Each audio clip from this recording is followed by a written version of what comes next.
Hello, कैसे हो मेरे प्यारे बच्चों। मैं रविंद्र सर आप सभी का स्वागत करता हूं आपके अपने YouTube channel RP education zone में। जैसा कि हम एलएमआर सीरीज़ की शुरुआत कर चुके हैं और कुछ लेक्चर्स ऑलरेडी हमारे कंप्लीट हो चुके हैं, जिसके अंदर हमने स्टार्ट किया था डिफरेंस बिटवीन से। लेक्चर शुरू करने से पहले और ये सेशन की शुरुआत करने से पहले मैं आप सभी को कुछ एक कहना चाहूँगा।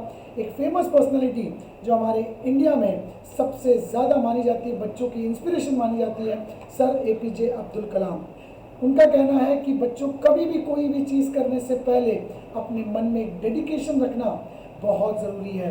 आपको गोल क्लियर रहना चाहिए, आपका विजन क्लियर रहना चाहिए कि आपको क्या करना है और क्या नहीं।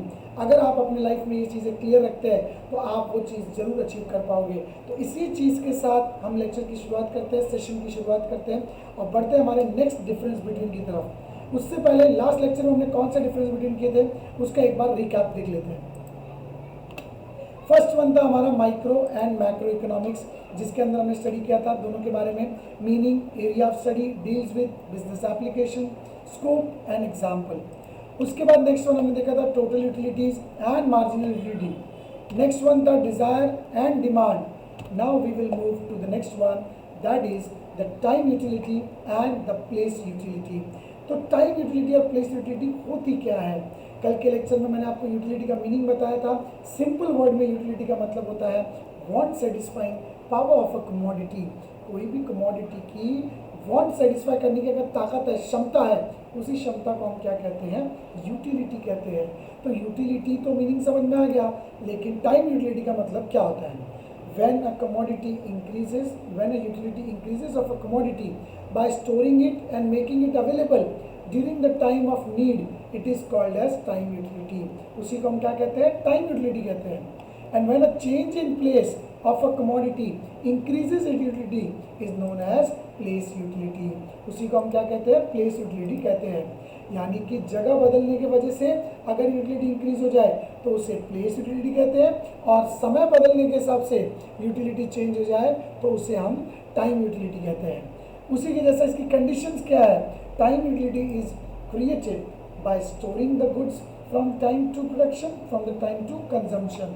यानी कि प्रोडक्शन से लेकर कंजम्पशन तक जब उसकी डिमांड चेंज होती रहती, जब उसकी यूटिलिटी चेंज होती रहती, उसी को बोलते हैं time utility. This is the condition of time utility. And place utility में क्या बोलेंगे बेटो? यहाँ पे place utility is created by transporting goods from one place to another place. एक जगह से उसकी जगह जब दूसरी जगह चेंज कर दी जाती है और उस समय में जो यूटिलिटी चेंज होती है उसी को हम बता कौन सी यूटिलिटी कहते हैं?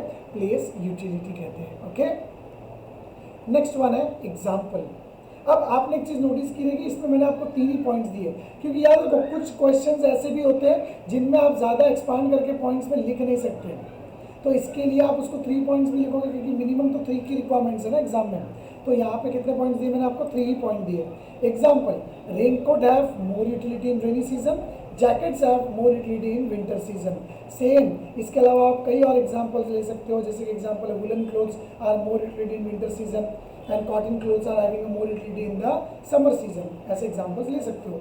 टाइम यूटिलिटी, प्लेस यूटिलिटी की बात करते हैं हम लोग यहाँ पे।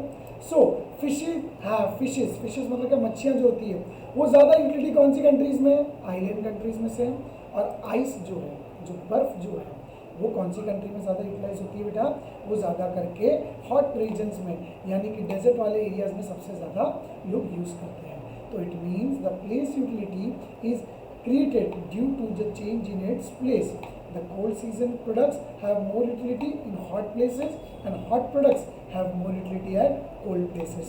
So this is the utility which is known as place utility. Understood properly? So this is our first difference between of this session. Now we will move to the next one, that is another one, service utility and form utility. What is service utility? When a person render any kind of service to the another person, then at that time the utility which he or she is deriving, that is known as the service utility. That is known as the service utility. So in simple word, the meaning is given: when a person provide any kind of service at any time, the utility derived, that is known as service utility. Now form utility. अब form का मतलब क्या होता है? जैसे मैं आपको यहाँ पे एग्जाम्पल लेता हूँ, ये फोन, ये जो फोन है ये क्या है बेटा? ये स्ट्रक्चर में चेंज, ये मेटल बॉडी से बना हुआ फोन है।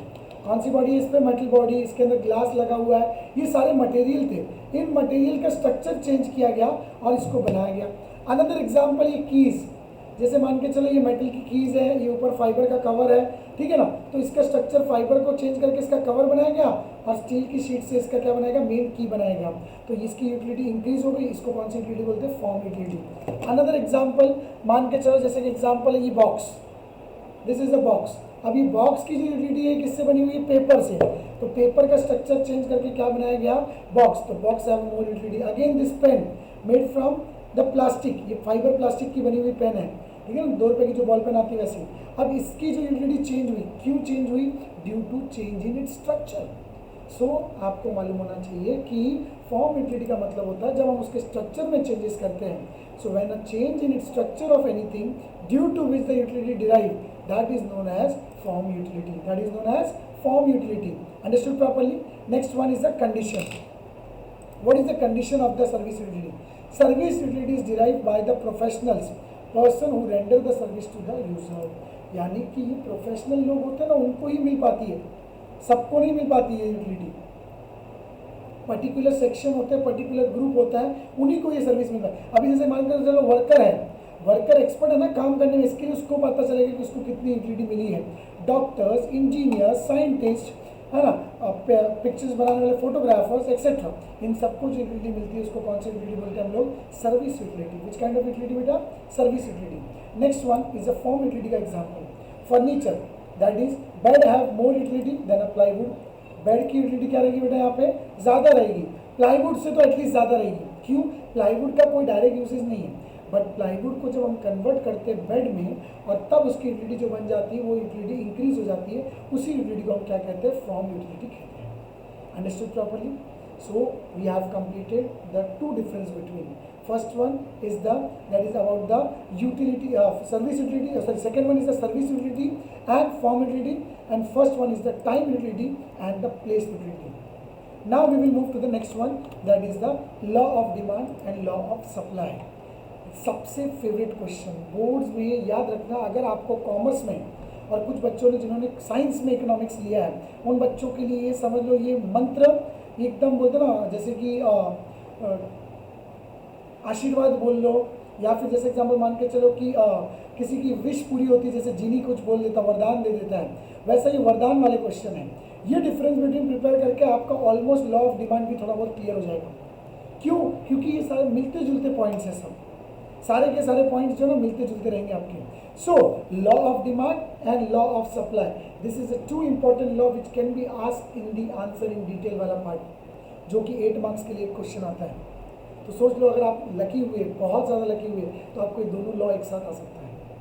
So you have to study this chapter very carefully in the examination, third A and fourth, specially third A and fourth. Okay, understood properly? Yes और नो? चलो, now we will move to the difference between, that is the law of demand and law of supply. The law of demand explaining the relationship between the price and quantity demand. देखो एकदम simple word में, रटने की जरूरत है ना, कुछ करने की जरूरत है। सिंपल वर्ड में क्या बोला है वो हमें यहाँ पे क्या करना है, ध्यान देना है कि लॉ ऑफ डिमांड जो है वो एक स्टडी है, वो किसी चीज़ को रेफर करता है, क्या एक्सप्लेन करता है, रिलेशन किसका, आपका मेरा नहीं, डिमांड का, किसका डिमांड का, क्वांटिटी के डिमांड का, और किसका, प्राइस का, कौन से समय में, दिए हुए समय में। तो इसको इंग्लिश में कैसे एक्सप्लेन करेंगे कि the law of demand explaining the relationship between the price and quantity demanded by the consumer at a given period of time, at a given period of time. Understood properly? इसी का reverse कर दो थोड़ा सा, खाली कुछ wording change करनी है और आपका सप्लाई रेडी है।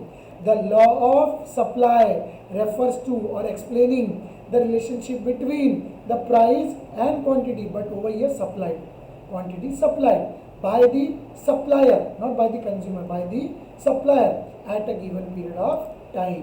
तो इस तरीके से हमारा पहला पॉइंट बन जाएगा, दैट इज द मीनिंग वाला part. Understood properly? Again I am repeating the statement. Meaning क्या रहेगा?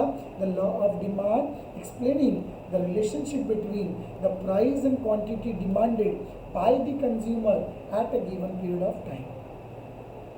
Same thing, next one in the law of supply, the law of supply explaining the relationship between the price and quantity supplied by the supplier at a given period of time. इस तरीके से आपको answers लिखने हैं। अब found किसने किया, ये दोनों लॉ, इसका डिफरेंस बिटवीन में आंसर दोनों सही नहीं रहेगा।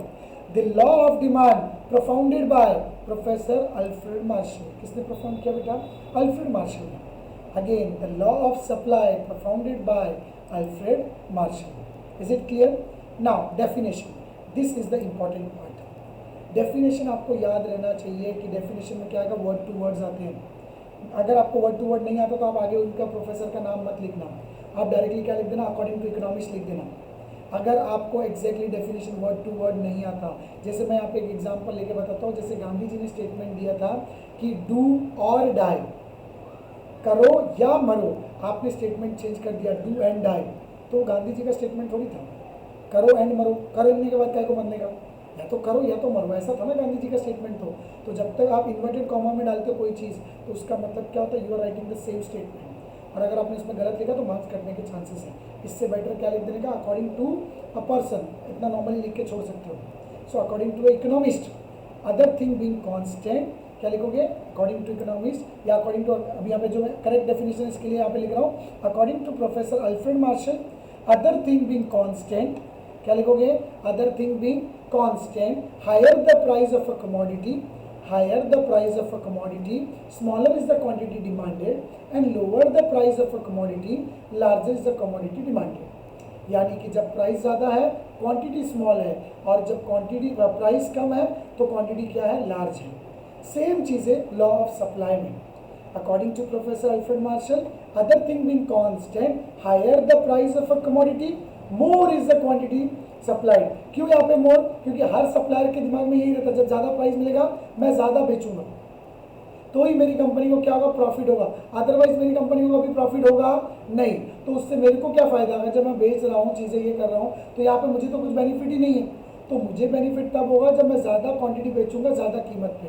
तो the more quantity supplied at the higher the price, more quantity supplied and lower the price, less quantity supplied.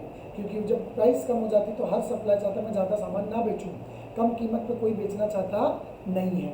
So definition क्या रहेगा, according to professor Alfred Marshall, I am explaining the definition of supply, according to professor Alfred Marshall, other thing being constant, higher the price of a commodity, more is the quantity supplied and lower the price of a commodity, less is the quantity supplied।